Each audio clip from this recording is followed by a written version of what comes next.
Megalopolis. I'm going first on this. I don't know why, but I am because someone has to. So Megalopolis, written and directed by Francis Ford Coppola. Apparently he's been working like 30 years trying to make this movie, and he finally has. He spent all his own money, pretty much like $100 million to make this movie.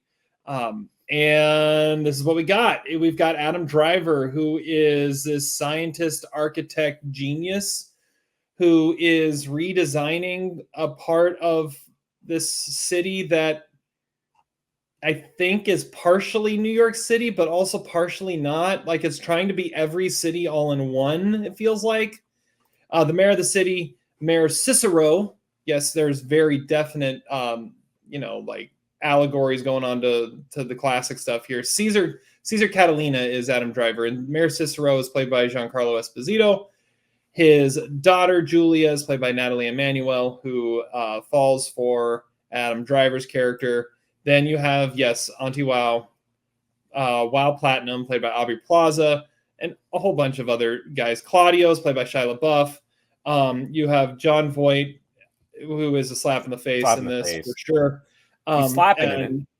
Todd, I'll save the best observation about this movie that we had for Todd on John Voight's character. Lawrence Fishburne, Talia Shire, Jason Schwartzman, Catherine Hunter, Chloe Fineman is in this, James Remar. Chloe Sevigny pops up at some point. This movie, I don't really know what happened. Partially because we were very sleep deprived when we watched this because we had just gotten off a red eye. But at the same time, it's all over the place. I left it I think the first thing I said to Todd was I've never wanted more to see a director's cut of a movie than this one, because Francis Ford Coppola has a 3.5 to 4 hour version of this where everything makes sense. And he had to keep cutting it down and cutting it down and cutting it down to try and make it appealing to the masses. And instead, what he made was something that was completely incoherent because nothing had any through lines and you couldn't understand what was going on. Adam Driver is okay, but he just has gotten to the point where all he does is make weird stuff. Like between this, Annette, he makes weird choices. And this is another weird choice. Natalie Emmanuel, I think it falls in the category that Ewan McGregor falls in. She can't act with an American accent. Just doesn't work. She's not very good. But she has been good in stuff when she's allowed to be British, and she just wasn't here. I have respect for the swing. Like, this was a big swing. He tried to explain like the entire like history of man and where we're going as a civilization in 2 hours and 18 minutes. And I mean, it's there. Like there are moments there that are like, oh, that's kind of interesting. And then there are a lot of moments you're like, where did that come from? Like Jason Schwartzman, like at one point I turned to Todd, I'm like, he's still alive because he like disappears for like an hour and a half of this movie. Dustin Hoffman's in it too. He just kind of pops up at one point, and then when the credits roll, you find out that he was the fixer. It's like, oh, that's why he was there. He was the fixer. But you didn't know that. Talia Shire's also in it. Yeah, Talia Shire plays Adam Driver's mom. I'm giving it, out of respect, I'm giving it 2 stars. It's not a 2-star movie, but I've got to respect Francis Ford Coppola and what he's trying to do. And but my word, I don't know what's going on in this movie. Like I said, I want to see the 4-hour director's cut that might kind of make sense. But what we have is like somewhere between like Synecdoche, New York, and like Inland Empire. I don't know. All right, Todd, you were sitting next to me. What did you see the same movie? Yeah, we're on the same page. Like I always just say you got to respect the swing. Like, I mean, it's a huge swing. Coppola is working but it's hard to understand what he's doing or what he's actually even trying to say. Like it's a fascinating mess of a movie, but I think the performances are terrible. Adam Driver with like this and House of Gucci and Ferrari, like Terry said, everything's weird. Jon Voight, he now has the line that overtakes Twister's, which is, "What do you think about my boner?" And then that is it's just a fantastic line near the end of the movie. He's terrible. Dustin Hoffman's terrible. Well, you got to say who Jon Voight looked like though. Oh, Jon Voight, he is a dead ringer for Judi Dench in this movie. Like, it's an amazing haircut. He is something else. He is absolutely a slap in the face. I don't know. Giancarlos Esposito is probably one of the only interesting ones because he's like a kind of a normal person, sort of. But the movie's incomprehensible. The visuals are bad. Like, I mean, the backdrop, the backgrounds when they have like a big scope shot, it's like that looks terrible. And I don't know. I mean, I was like kind of in and out because I was sleep deprived. But when I woke up each time, I was like sort of fascinated by the choices, good or bad, just because it was so weird. But Coppola, he's at that point in his career where he's trying to show off his brilliance. Like he's doing these things no one really understands, like Tetro and Twixt and Youth Without Youth, which I don't think is that far removed from this, honestly. But it's on a lot bigger scale, and you could tell he's been thinking about it for 40 years because some of the ideas are like 40 years stale. And I thought of Synecdoche, New York too. I said this is like Synecdoche, New York, like the actual play that Caden is putting on in that movie. This is kind of the personification of that. It's crazy ambitious, this movie. It's indulgent and incomprehensible, but I kind of admire it, and I'm giving it 2.5 stars. I mean, it could be 1 star, it could be 3.5 stars, depending on what you're looking for. It's something. This would not qualify for the most average movie. Like this is either you think it's amazing, you think it's crap, or you respect the swing. Yeah. So where do you fall, Zach? So in Tootsie, which is another movie with Dustin Hoffman, there's a great scene at the beginning of the movie, Dustin Hoffman's birthday, and Bill Murray is talking about what he wants to have happen when people watch his plays. And he says he doesn't want people to tell him that it was a good play or a bad play. He wants people to come up to him after a play bombs and to ask him what happened. And that's what this movie is. It is not just bad. It is what happened level bad. Robert De Niro, what just happened level bad. Actually, I don't know if that's a bad movie or not. I haven't seen it. But like, I see a picture of Francis Ford Coppola with tape over his mouth, like Robert De Niro, what just happened, in the DVD extra Heaven's Gate-esque documentary about the making of this behemoth of a disaster of a movie. Okay, a few other points. Yes, Ayn Rand, Cosmopolis, there's a little bit of Inception in it. It makes you rethink Heaven's Gate, because at least Heaven's Gate had Vilmos Zsigmond's beautiful cinematography, and this has the shoddiest green screen I think I've ever seen in an actual like movie. Like I teach green screen to teenagers. They do better than this. Like it's appallingly awful. When you have a character that is able to stop time whenever he seems to want to, what's the point of the movie? When you have a movie where a Russian satellite, a Soviet-era satellite, is dropped on the, is in danger of destroying the world, and then conveniently gets forgotten about for the next 90 minutes until then it hits, I guess, just one building, you're in a bad movie. So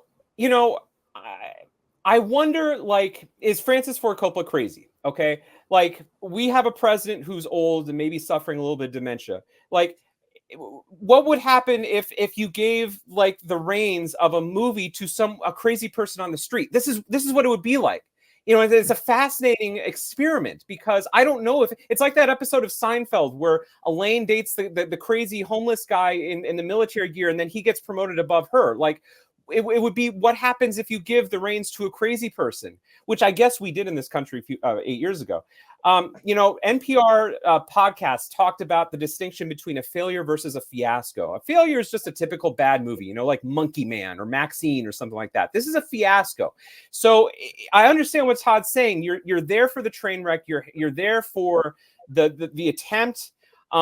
There was once a time when people read James Joyce's Ulysses and also called it absolutely incoherent, unable to understand, and it's generally considered one of the greatest novels of all time. I sort of doubt that's going to happen with this movie, but you never know.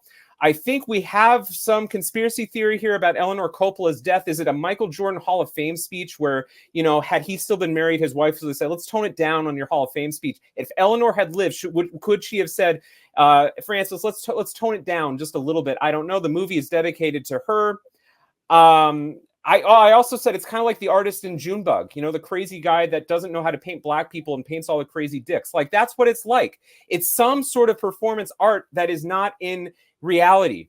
The only thing I liked about the movie is I liked Grace Vanderwaal's character, and I liked her song in it, which felt a little bit like a scene out of Moulin Rouge or something, and her little ukulele thing. That was kind of cool, I guess. But it's time to go back to the club. It felt like people already knew the awful lines in this movie because they were like laughing on it on cue. It's like the Rocky Horror Picture Show, but before it actually got culty. I don't know if this movie will be around in 10 years to make fun of, but I could see myself making fun of it if I go back in time and became a college freshman again. It's a 0-star movie. Now, I don't give 0 stars a whole lot. The last 0-star movie I gave was The Bubble. Now, The Bubble, I think, is an evil movie. I don't know if I would call this movie evil, but it's not a movie. I don't know what it is. It's nothing. It's somatoform. It is so self-indulgent that it refuses to engage with the audience. It is so obsequious that the Lawrence Fishburne narration, which just reads off the quotes of the marble on the walls, is just ridiculous. It's supposed to be a fable. Does he not understand that in a fable you don't actually literalize the philosophy quotes that you read? It is spectacular. Wow is all I have to say. I guess it deserves respect from this board, but it is a spectacular catastrophe that maybe only a genius can make, a genius or a madman. Crazy people, poor people are crazy, Jack. I'm eccentric. I don't know. I can't go higher than 0 stars on it. You know why you hated it? It's because your screening didn't have the guy walk up and ask the question. I was going to ask. You're screening in the Podunk Theater outside Indianapolis. Did you get it either? No. And that was maybe it was Jason Schwartzman that asked the question. Then I mean, why? So many questions for Coppola. Not a member of the cast already. What are we doing? What are we doing? I wanted to give it something closer to yours, but I kind of felt like obligated. It made me nostalgic for White Noise. That's probably one of the harshest criticisms I've ever had of a movie, that I missed White Noise. White Noise made this shit look somewhat more appetizing and interesting. Wow. I'm at a total loss. What's also curious, I will drink until next morning. I don't know if the movie. I don't know if it has a director's cut. Like, this was a movie that he self-financed. I know Lionsgate distributed it, but I thought he was the one that edited it, right? Ostensibly, wasn't it supposed to be like 3.5 hours, Todd? I don't know. Sure, it probably was. When you said that, I thought it sounded right.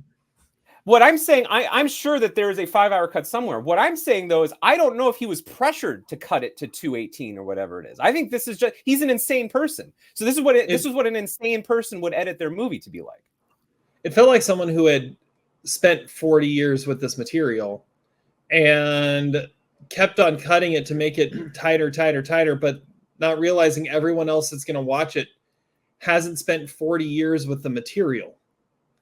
And can't understand what's going on when, you cut out what happens with the Russian satellite and everything else. Like, there's so much jumping around. It makes no sense. This movie is like what happens when, instead of putting her dad in the nursing home, Olivia Colman says to Anthony Hopkins and the father, okay, go ahead and make a movie. That's what happens. And I'm not accusing Francis Ford Coppola of dementia, but the experience, I actually was a little bit reminded of the father in the sense that, like the character in that movie, I'm lost. I feel like I have dementia watching the movie. Am I supposed to understand any of this? I don't think so. That being said, there are times when it was funny bad. So maybe it like merits maybe a half-star bump for that, but the experience was so painful that I can't justify it. It's not a movie. I don't know what it is, but not good. It's something. The sensory experience. The fake critics were right to criticize Coppola. Can we do like a power ranking of the worst uses of a bow and arrow ever? Like, I mean, that's comical. It was comical moments. There was at one point, I told Todd after this, there was one point where I looked at, I afterwards, it's like, there's that, they're like hanging out on like the beams floating above his clock. And like, it's the first time that they like profess their love for each other. And I turned to Todd, I said, we're going to get a floating sex scene, aren't we? Like we're going to have a midair floating time-stopped love scene. We didn't. Like, I would have given it more respect if it had, but we didn't. We needed Nicolas Cage in that. Yes. Yeah. 20 years ago, if he had started it, it would have been what that would have fit. I think you could put Longlegs Nicolas Cage somewhere in Megalopolis, like the city. I think that would have fit somehow. Did you guys notice how there were times in the movie when it looked like it was the future, and then it looked like it was the present, and then it looked like it was 40 years ago, but clearly, very clearly not on purpose? Like there were vehicles on the street that were like from the 90s, and then like it, Francis Ford Coppola is what, 85? Isn't he supposed to understand the world, the universe better? Is this what he has to teach us about the universe, that it is this incoherent and crazy? Again, that's what makes me think of like, maybe the father and maybe Vortex are right. Maybe the world is just this insane. And when you get that old, the only way to process the world is through your insanity. Maybe he started writing it 40 years ago, and the parts he wrote 40 years ago, he just never went back and rewrote. He just left them as is. he made those storyboards 40 years ago. Yeah. Part looks like the real question is, Todd, do you still have this as your number one Best Picture nominee? We will find out. All right. Well, that's a good segue. It might make less sense than Oppenheimer. It might be less incoherent. Well, you did rate it lower than Oppenheimer, so it does have that going for it. I might watch it over Oppenheimer. 2.5 out of respect from Todd. 2 out of respect from me. Massive amount of respect. 0 with like all due respect Rodney from Zach. level of respect. Can't get no respect. Aretha Franklin level of respect.